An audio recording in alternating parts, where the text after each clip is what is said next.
Hey, good morning. Good morning. How's everyone doing? I'm going to attempt to make a smaller... I'm good, how are you? I want to use my new cup today, but it's so much smaller than the Beetlejuice cup, so I don't know how this pouring situation is going to go. Well, we're going to find out. I'm going to try to adjust my pour to fit this cup. I don't know. Do we think I can do it? We're not sure. Good morning. Thank you, Eddie, for sending live. Oh, yes. Thank you, Eddie. How are you doing today, Patrick? I'm good, except I realized how much junk I have to get done before I leave on Wednesday, and my brain is a little bit on fire about that. Mugs should be generous. I agree. All mugs should be generous.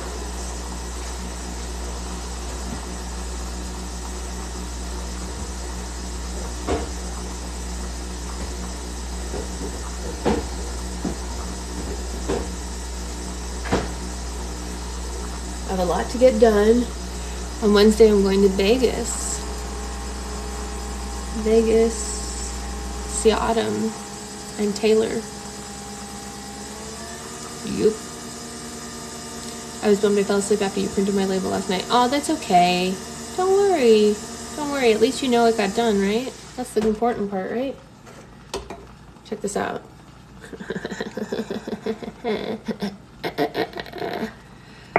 Yeah, I'm not a big fan of Vegas, but that's where she bought me tickets to see Taylor Swift for my birthday. It was a gift, so I'm not gonna, turn it down since it was a present.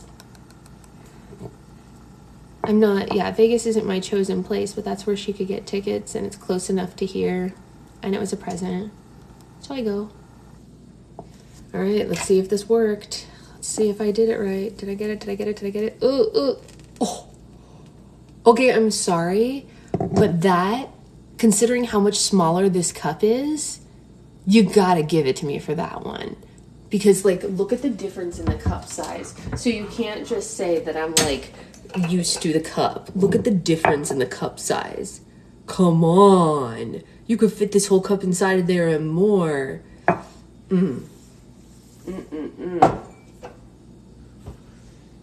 That was good. That was some good stuff.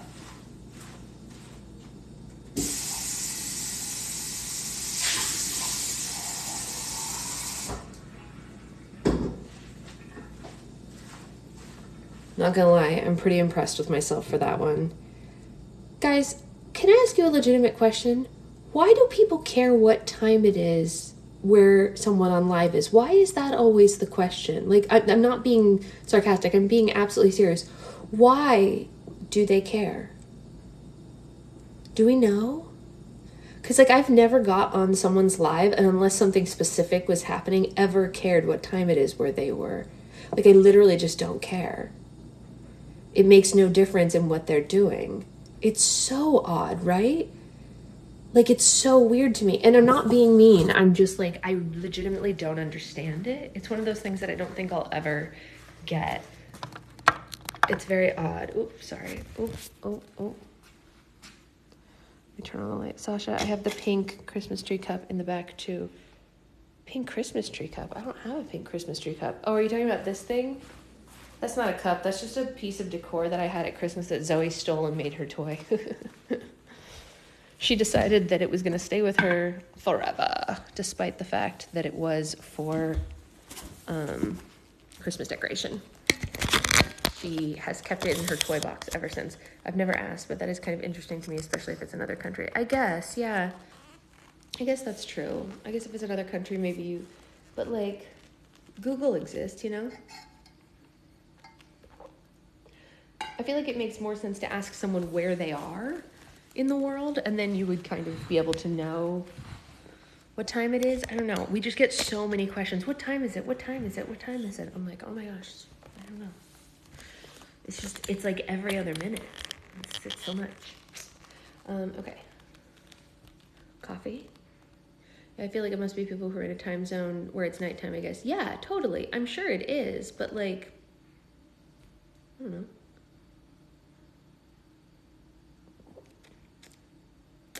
Good morning, multiple Addies. Good morning, Anaya.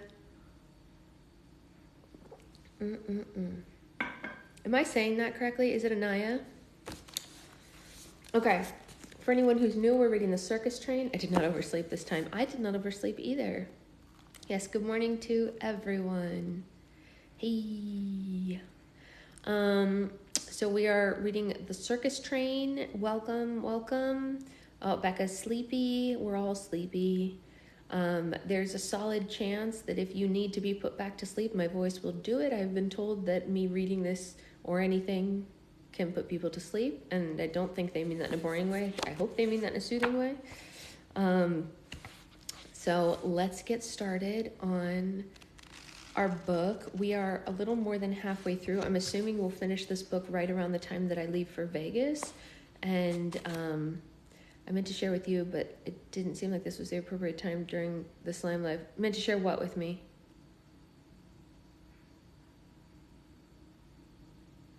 What did you mean to share? Hopefully I stay awake this time. There's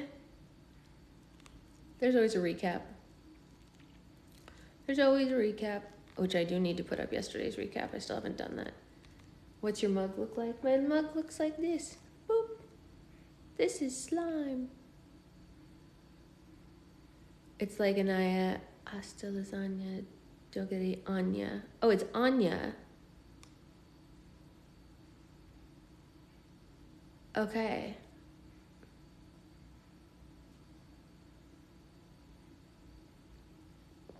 I have another Anya in my life. She was my baby for a long time. She's almost an adult now, which is heartbreaking. What do you use when your slime is stringy, and what activator do you use? Could you comment that on my recent post? We don't really do slime stuff in morning lives because it's too complex to explain and it takes away from the reading time. But if you have slime questions, you can comment on my recent video. I'm going to make coffee and I'll be back. That's a great idea. It's a great idea. I fully support everyone making coffee. Yes. Okay, so let's go ahead and get reading. We are on chapter 29. I really want to finish this book before I leave for Vegas. I really, really do. And then we can read John's book while we're there. Chapter 29, July 1943, Theresienstadt, Czechoslovakia. "Get foot away from my eyes," Vasily shouted at Natalia. His left arm jerked and Natalia shrieked as she slid gracefully out of the position Vasily was holding her in. He set her down awkwardly on the dusty ground, whereupon she extricated herself from her older brother's grip and put her hands on her hips, planting her stockinged feet in their trademark turned-out stance, and glowered at him. An iced latte, that sounds lovely. I highly recommend you get one. "What is wrong?" Natalia waved her thin arms around dramatically. She had a fairy-like delicateness about her, but Alexander didn't find her attractive. He thought it had something to do with the sour look she always wore. "I cannot see." "Clumsy, that is what you are." And on it went. And they would switch to Russian soon, which Alexander didn't understand. Not that it mattered. Whatever language, it was obvious that 90% of the time they were quarreling. Alexander slumped in his wooden chair. They'd been rehearsing for over 2 hours, and his patience was wearing thin. His body felt broken. His bones and joints ached far too much for someone his age. They were little more than 2 months away from finishing their contract, and he thought his mindset might have improved. But morale in the town had taken a turn for the worse with the arrival of the new camp commander, Anton Berger. Hailing from Austria by way of Belgium and Poland, Berger was even more ruthless than his predecessor. At over 6 feet tall, his presence was imposing, but it was the cruel way he spoke to the residents that really frightened Alexander. Berger also doled out punishments so severe that rumors had begun circulating about him being a murderer. Alexander didn't think the living conditions could deteriorate any further than they already had, but he was wrong. After Berger's arrival, the administration closed one of the main housing complexes, which meant hundreds of residents had to be moved into their already overcrowded living quarters. It was not uncommon to see 40 residents crammed into a room meant for no more than 6, and every day Alexander thanked his lucky stars for the preferential treatment he received on account of his and Theo's status as illusionists. With people living closer together than before, cases of typhoid, scarlet fever, diphtheria, and tuberculosis rose, while sanitation practices fell even more, resulting in daily death counts that soared into the hundreds. With graves overflowing, the crematorium was put to full use, and the stench of the burning flesh was now a constant presence, hovering in the air at every turn. Alexander and Theo had both lost more weight, the scant diet of watery soup and moldy potatoes making it nearly impossible to stay healthy. Alexander wasn't even sure he remembered what being in good health felt like. He was simply trying to survive. His work schedule shifted too. Already accustomed to putting in long hours at work, Alexander's endurance was tested when he learned that they were now required to rise at 6 and report to work an hour later. At the end of their shift, no one was to leave until the guard had checked their work, and if they were unhappy with any detail, the entire unit was required to stay until the work was completed satisfactorily. He closed his eyes and tried to imagine being anywhere but here. Somewhere clean, somewhere free. Cleanliness and freedom were two reoccurring thoughts in his dreams. He felt as though he'd been running on a track that went nowhere for the last 8 months, waiting and hoping, hoping and waiting. Alexander heard muttering behind him and groaned. Attila had arrived once again to argue with Theo. The two illusionists held the final spot of the summer show, but for the past few weeks Attila had been gunning for the finale and had been taking it upon himself to attend every single one of their rehearsals just so he could reiterate his desire to be last. Alexander watched as the gymnast walked over to where Theo was assembling a box for his routine. "Last again?" he snarled. He poked a finger into Theo's chest. Alexander rolled his eyes. Attila snarled. He was becoming increasingly difficult to be around, and all he did was complain about the food, about the performances, about the bunks. Alexander watched Theo trying to be diplomatic, explaining patiently why the performances were structured the way that they were. It was like observing a verbal game of tennis, Theo delivering calm ground strokes and Attila returning sharp, biting hits with a spin. Alexander wasn't sure why Theo bothered. He was never going to win unless he surrendered his finale spot. Sure enough, Attila shouted Hungarian obscenities. Alexander was now fluent in swearing in 5 different Eastern European languages, spat menacingly on the ground, and stalked off the stage. Typical. Alexander looked up to watch the constellation emerging as a blanket of darkness cloaked the vast summer sky. He thought back to the moment when he knew he and Theo didn't have a chance of ever being released from their supposed contract. There was a constant monitoring of the residents by the guards, the cruel beating he witnessed out in the open, the abhorrent living conditions, and the grueling work schedule. But fear settled in firmly when Freddie, the boy who had recruited Alexander to the football league, failed to show up for practice. Then the next. After the 7th day, Alexander asked the guards where he was. They shrugged and said he left. He knew then that they were lying. There was no deal. He and Theo had walked right into their traps. Good morning, Shira. Good morning, everybody. Hello, hello, hello.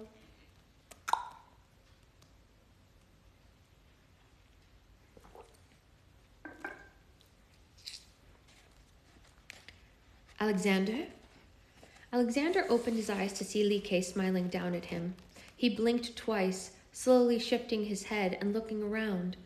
He must have dozed off, he thought, noticing that Theo had finished his routine and the rest of the performers were packing up. Sorry, I think I was dreaming of what a proper bath feels like. he replied, watching Leke curl up on the chair next to him, tucking her violin case underneath it for safekeeping. How was rehearsal? Good. The new viola player is quite skilled. And I think we've made great progress on the piece, she explained. As she spoke, Alexander studied her. Her hair, once so full and shiny, now hung limp in dull strands around her face. Her skin was dry and patchy, devoid of its previous glow from when she'd first arrived. Her eyes still sparkled, though with tiny drops of green and hazel shimmer. Over the last 5 months, he and Leke had grown close, brought together by the horrors of this place. Hey, Haley. Oh, Alexander shook his head. I've got something for you. He rummaged around in the torn bag he used to store his tools, eventually pulling out a small rose he'd carved from a scrap of birch. He drilled tiny holes in the middle and threaded a piece of thick twine through it. Here, he said, presenting it to Leke. Happy birthday. Leke's face brightened as she reached for the necklace. Alexander, she exclaimed, fingering the pendant. You remembered. She held it up to her neck and fastened the piece of string into a knot. Alexander shrugged modestly, toying with the ripped cuff of his shirt. It's beautiful, she said, running her fingers over the petals. Thank you. Leke leaned over and pecked Alexander on the cheek, and then she gathered up her violin and skipped back to her room. Alexander felt a stab of guilt as he thought about leaving her. A part of him knew he shouldn't have given her a gift. It would only make their eventual parting harder, but it felt so nice to know that there was someone who cared about him. Lately, it didn't even seem like Theo did, Alexander thought, scuffling the gravel as he walked back to the barracks. Uncertainty flared up inside him as he tried to recall the hundreds of people who'd mysteriously disappeared, but Theo insisted that they stay. We've a legally binding contract to prove it, Theo said, reminding Alexander of the paper the SS officer in Rouen had signed and given to Theo before they arrived. Just follow the rules and we will be fine. Trust no one, Alexander. You must look out for yourself. As his father's words rang through his ears, Alexander's eyes narrowed. A few minutes later, Alexander watched Theo kick off his muddy boots. Tiny bits of dirt flew across the floor, but Theo made no attempt to clean them up. Alexander couldn't see his face, but his slumped shoulders showed he was exhausted. Attila told me 3 boys escaped earlier this year. It's worth a try. Too dangerous. Theo arranged his boots in the corner, starting to roll out the lumpy mattress on the cold stone floor. No more dangerous than staying. Alexander, you can't honestly tell me that you trust them. We're almost done. Why risk it now? Because these people are monsters. Don't you see it? Alexander asked as Theo took off his shirt. They're telling you what you want to hear. You think we have a deal, but just wait. In September, I promise, we'll still be here unless we've already died. Silence. Alexander didn't know if it was the hunger in his stomach or the fatigue in his bones, but he was growing more and more agitated. He leaned over Theo's shoulder. Where do you think all those people go when they leave here? The Czechs who came in and then moved on. And Freddie? Where do you think they sent Freddie? He hesitated before saying what he was thinking next, but he was so fed up with being here, he couldn't help himself. If you truly cared about Lena, you'd try to get out the day we arrived. That's enough, Theo snapped, his dark eyes glittering. He strode towards his apprentice until their noses were almost touching. You think I don't care about my own daughter? Alexander, why do you think I haven't tried to escape? He laughed bitterly. It is precisely because of Lena that we are still here. They know where she is. They could obliterate that circus and everyone in it if they wanted to. So I stay and I do what they ask because I don't want to return and find her gone. Alexander looked away. He knew he shouldn't have brought up Lena. He knew that Theo was often sick with worry, and he had a point. The Nazis were ruthless, and they knew exactly where to find her. But he wasn't in the mood to agree with him. He took a few steps back and sat down on his mattress. While we're on the topic of Lena, Theo continued, why don't we talk about Leke? No, Alexander said in a low voice. You two seem to be getting very close. She's only a friend. And what about after we leave? Theo shook his head. Have you even thought about how Lena would feel if you showed up with another girl? Forget it, Alexander shouted, getting up in a huff and heading for the hallway. This isn't like you, Alexander, Theo said in a measured voice. You're not someone who leads people on. Alexander turned around and snarled. Maybe it is me. After all, I am my father's son. Without waiting for a response, he stomped down the stairway. The only good thing about being held by the Germans was how regimented they were. Though their rules were overbearing, it also meant that things happened when they said they'd happen. For that reason, figuring out how to take advantage of the security lulls was easy, once you knew the drill. He hurried to the ground floor. Holding his breath, he waited under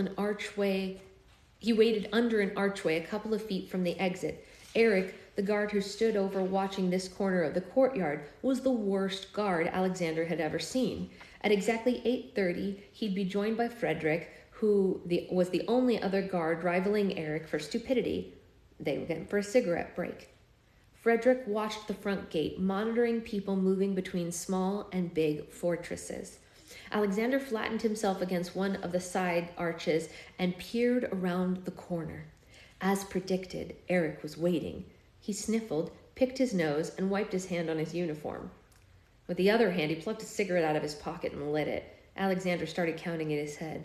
1, 2, 3, 27, 28, 29. Eric puffed away steadily and then tossed his cigarette on the ground, crushing it with the heel of his boot. A second later, Alexander heard the steady crunch of Frederick's bike on the gravel growing louder. Holding his breath, he inched forward and looked. Frederick had arrived, and the two guards were exchanging pleasantries in low voices. Alexander gave them another minute to get out of the fortress. They always met up just outside the sweeping yellow archway that welcomed new residents, but out of clear view of anyone watching from above or roaming the courtyard. They used to smoke near the vegetable garden, but when a stray cigarette butt half ignited the spinach crop, they were reprimanded and told to stay away. Theo had trained him well to keep time. After counting for 2 minutes, Alexander calculated that it had been 10 minutes before they returned.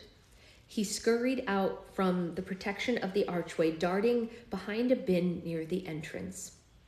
Crouching down, he curled his knees close to his chest. The still warm butt of Eric's cigarette lay next to him, the orange-red ember faintly aglow.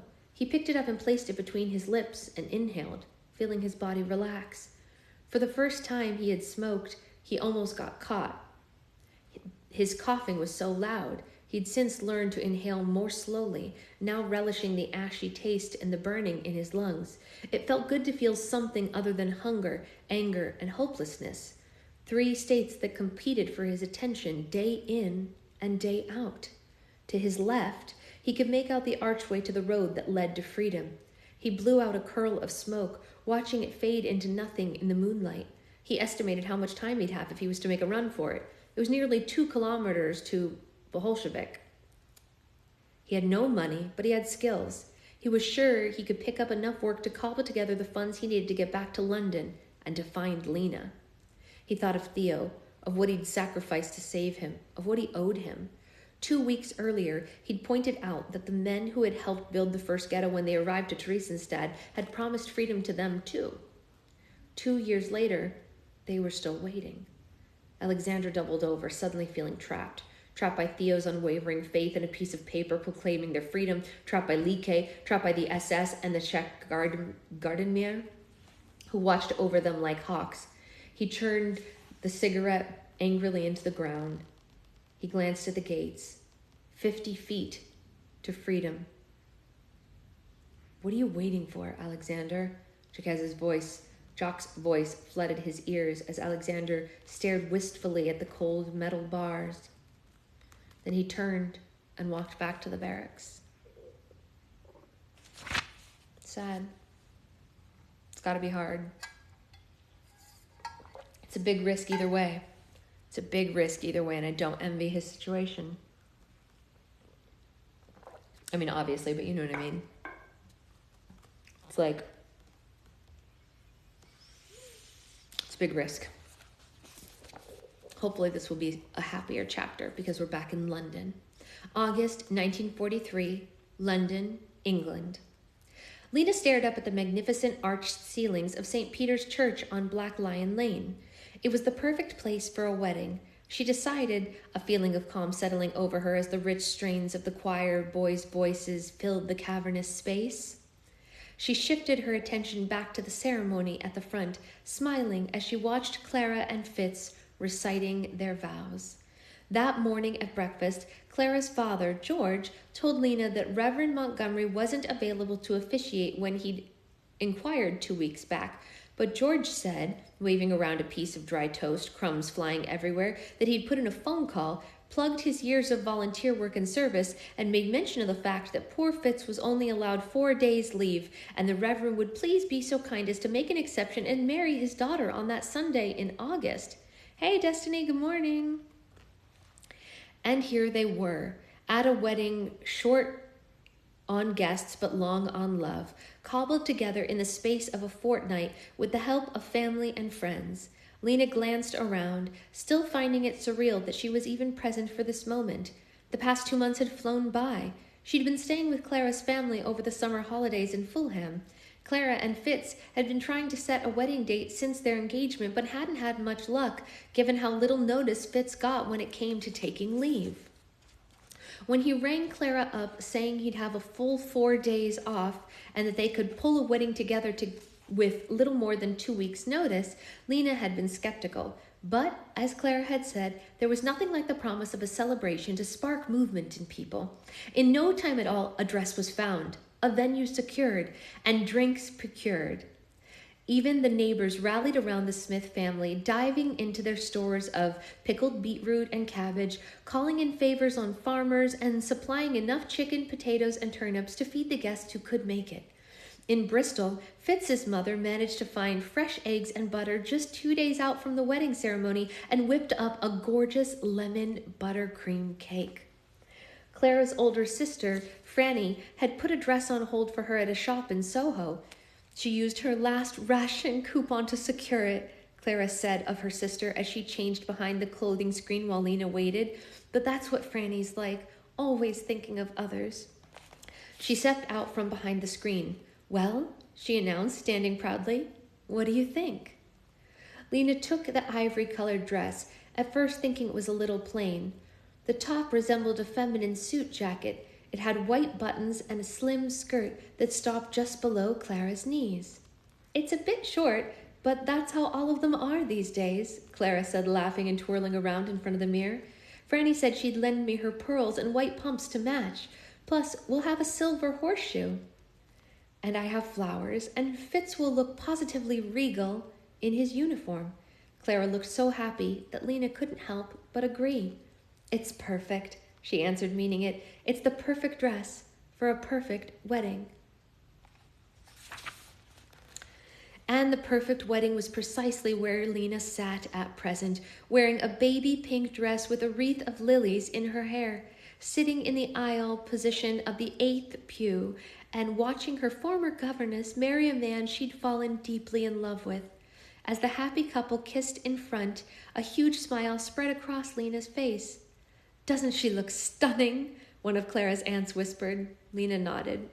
She does.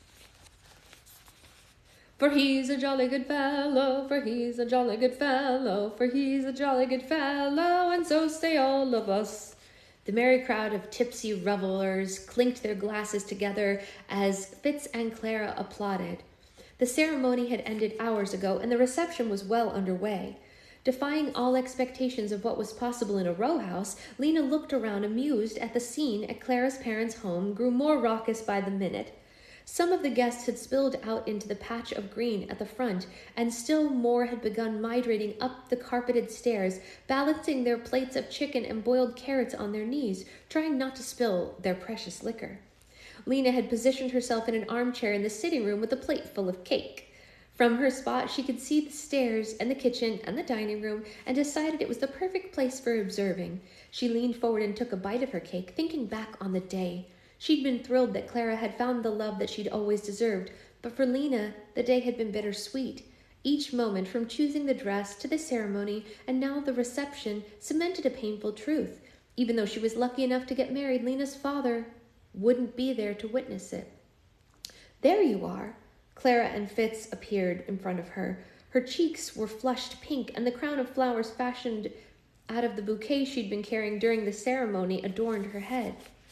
She'd removed her pumps and was standing next to Fitz in her stockinged feet, pointing to the cake. I'm afraid after Mario's desserts, this won't taste like much. It's delicious, Lena answered, taking another bite.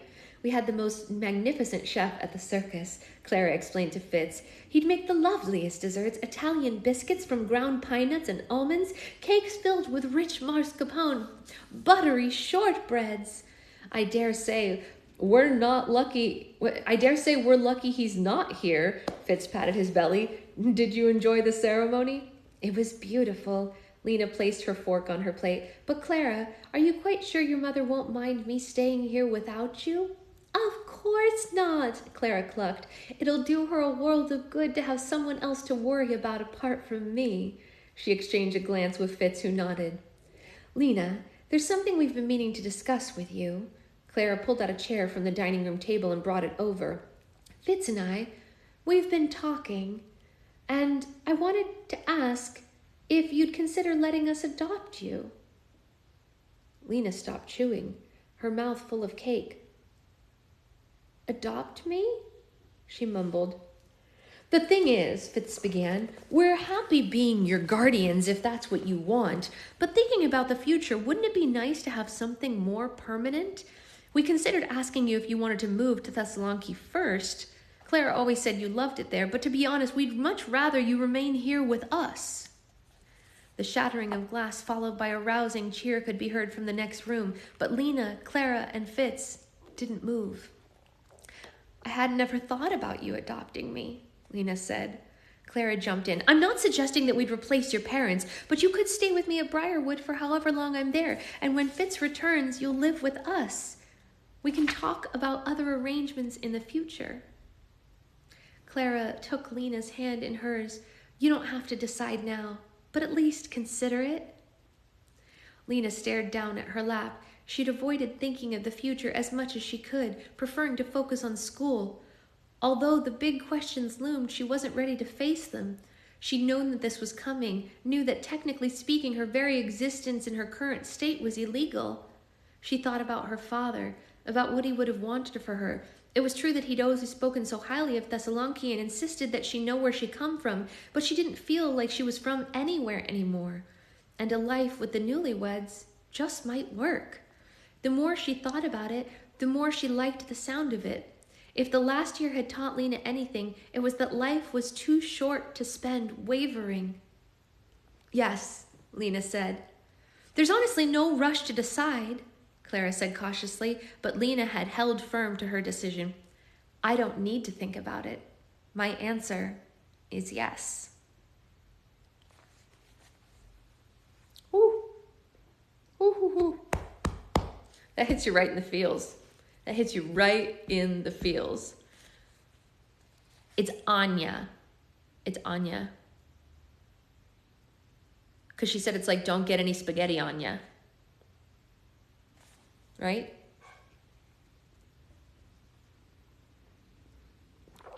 Isn't that right?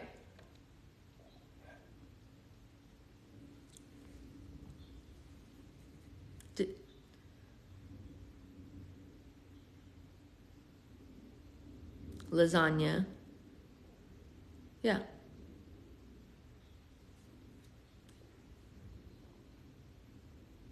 Yeah.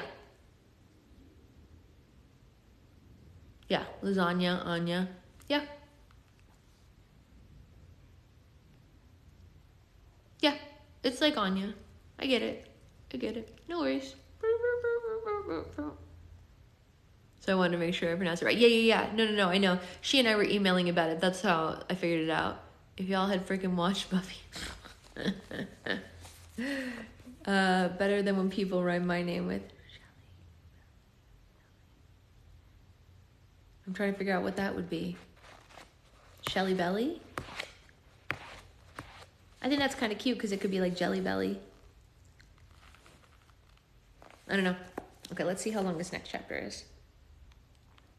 Oh, it's short. We got this one. Chapter 31, October 1943, Theresienstadt, Czechoslovakia. On an early morning, Alexander opened his eyes. He slept fitfully, tossing and turning with the same kind of anticipation he used to feel the night before his birthday. But today was going to be better than his birthday. Today was the day that he and Theo were released. Hey, Liz! He waited impatiently as Vasily and Attila dressed and left for work, pacing the tiny room like a caged animal. Hurry, he urged Theo, glancing into the hallway to make sure no one was there. It's better if I speak with him alone, Theo said, lacing up a pair of boots covered with scuff marks and tiny holes. Alexander shook his head as he followed Theo down the stairs. I've waited too long for this day. I am coming with you. As he hurried to keep pace with Theo, Alexander thought about Like and felt his stomach dip. He discussed with Theo the possibility of asking for her release as well, and even though he had every intention of returning to Lena, he couldn't bear the idea of leaving Like behind to perish. A guard standing outside the administration office surveyed the two of them before letting them in. Files of neatly stacked papers lined the shelves across the back and side walls. In the center was a desk, and behind it said, Anton Berger. Hunched over a pile of papers, he took no notice to them. TikTok just noticed my read that you're live. I've been here 15 minutes. That's pretty funny. No interruption at all. I'm glad you told us. Yeah, it's not an interruption at all. Excuse me, sir. Theo approached the commander. Yes. We're here about our contract. Theo cleared his throat. At the word contract, Berger lifted his head. Theo looked at the folded papers and smoothed it out on the desk. We had an agreement to do 1 year of hard labor and performances. He pointed at the date atop the sheet. We fulfilled our requirement. Berger fingered the paper, his expression unreadable. After what felt like an eternity, he put it on one side and went back to what he was reading. No. Alexander felt the hairs on his arm prickle. Beside him, Theo frowned and placed his hands on Berger's desk. We had a deal, sir, and you can't renege on a legal agreement. Berger lifted his eyes to meet Theo's, and then he calmly picked up the contract and slowly tore it into little pieces, which he then scattered on the floor. From the corner of his eye, Alexander could tell Theo was starting to panic. Sir, we can't stay here. I have a daughter back. You're aware of the Danes who recently arrived? Berger asked. Theo nodded, anguish settling into the lines on his face.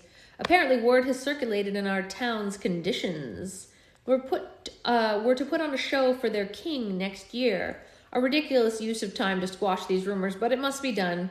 A lavish production will be too hard to pull off without performers of your caliber.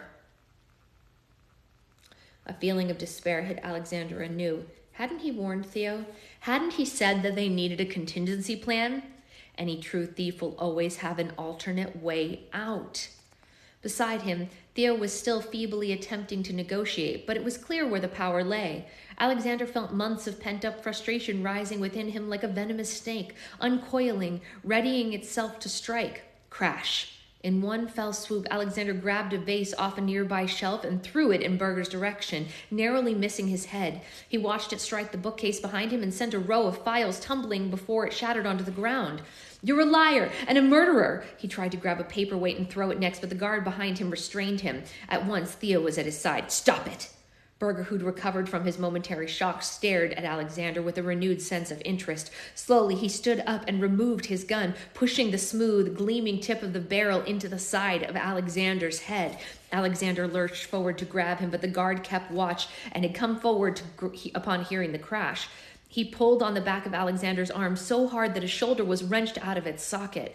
He heard the sickening crunch and then screamed as the shock of the pain surprised him. You're the devil, Alexander screamed. Thwack! The cold metal bluntness of the gun dented into the side of his head, and he fell to the ground. He could feel the warm liquid slowly spreading down his neck, and a searing ache burrowed into the core of his brain. At last, it was over. No more fighting, no more running, no more guilt. It would be just him and his mother, reunited, finally. Alexander! Alexander opened his eyes, and a very blurry Theo was crouched over him, distraught. If he hadn't been so dazed, he might have noticed the tears. Please, let me go. I don't want to be here anymore. Then he remembered Lena, what it felt like to kiss her and how much he wanted to change for her sake, and how the idea of being together had kept him going all these months. Get him on his feet. Theo immediately jumped to Alexander's assistance, helping him up. Alexander's head felt like it had exploded. His gaze dropped to the floor and he caught sight of his blood staining the ground. He twisted his neck slightly towards a breeze blowing through an open window. The coolness felt soothing, and he staggered sideways, relaxing into Theo's arms. Berger leaned his ugly face into Alexander's. Why don't you shoot me? He taunted. Berger laughed, his breath stale with beer, and last night's meal cloaked Alexander's face. And lose a perfectly good worker? Not a chance. You two will stay here as long as you're needed, and I will decide if your time is up. Berger smiled and sat back down at his desk. One more thing, he said. I'd think twice before trying anything like that again. I've seen a pretty little violinist following you around. Unless you're willing to risk her life, you'll do as I say. He nodded to the guard, who shoved Alexander forward, striking the back of his head again with the blunt end of the gun. And the last thing Alexander remembered was the sound of Berger's cackling and a sea of dark falling over his eyes. Yep, that tracks.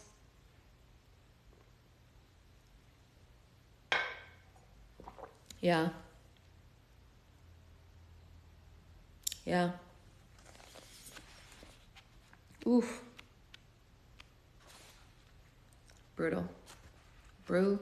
All right, I have a lot of orders and stuff to do today, so I'm gonna go and get started. I'm hoping to finish all of the orders today. I honestly don't read Holocaust books. Yeah, I mean, I don't know if I ever have before. I really want to get all the orders done today so that I can make the stuff for the baby shower tomorrow or later tonight and all that. Thank you. I'm really hoping that I get all the orders packed today. Just what I expected. Yeah, it's just what I expected too. But I'll let you all know what happens with that, and we'll read more tomorrow, and I will get yesterday's and today's things up on the video app. Do a live the baby shower stuff. Yeah, I might. I'm definitely gonna do a video time lapse of making the baby shower stuff so that Catherine has that. I gotta go teach, so I'm glad I was able to hear the whole thing. Bye, Shira. Good luck teaching. I can't believe you do this all by yourself. Yeah, it is what it is.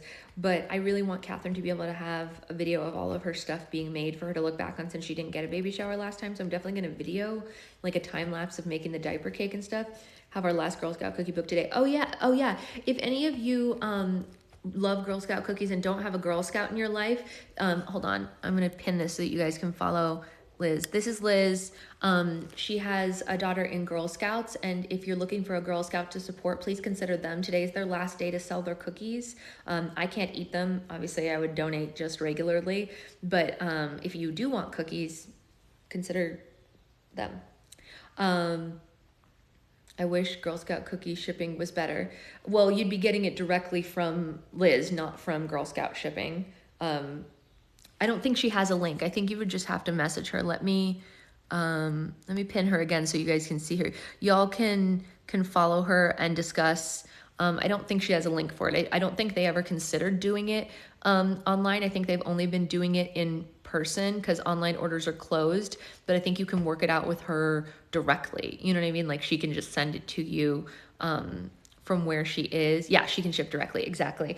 Because their troop, there's been bad weather and they had a hard time with some of their local, you have local girls, can't be a traitor, totally. But if you don't have a local person, consider them, because they've had a rough go of it at some of their events because of weather stuff.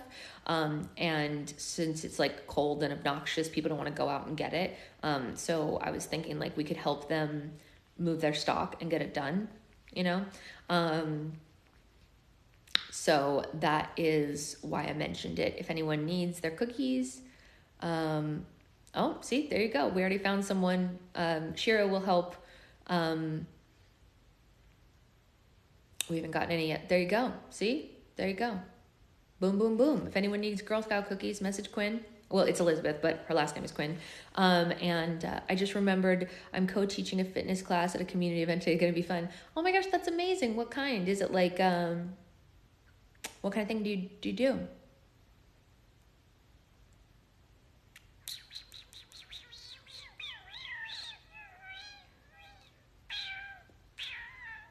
I don't know why I'm making those sounds, but I kind of liked it. Kind of liked that sound.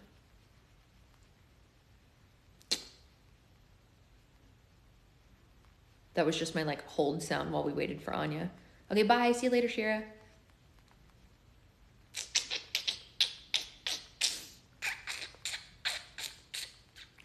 I'd totally body double later to clean more of the house. Yeah, I'll probably body double later. I teach dance fitness. I'll be the only wheelchair user instructor there. That's awesome. Okay, yeah, we can do a body double live later, and maybe one for some of the centerpieces or something like that. I'm definitely going to make a video of the diaper cake, but I wouldn't be against doing a live while I make the centerpieces for the baby shower. So we'll consider doing that. All right, guys, see you later. Have a great day. Until then.